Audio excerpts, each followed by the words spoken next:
Hey guys, in this video, I'll show you how to fix the Windows key not working on Windows 11. If your Windows key suddenly stops responding, don't worry.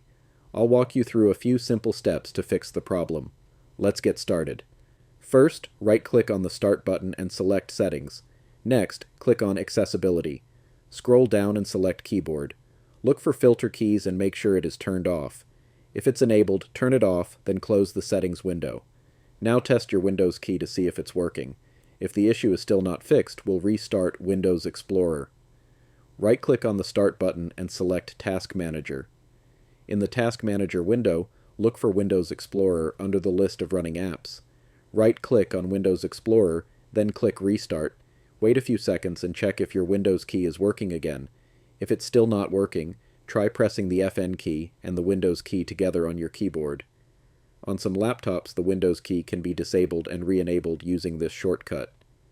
Finally, try restarting your computer. Sometimes a simple restart can fix temporary system issues, and that's it. These are the easiest ways to fix the Windows key not working in Windows 11. If this tutorial helped you, please give it a thumbs up and consider subscribing for more helpful Windows tips. Thanks for watching, and I'll see you in the next video.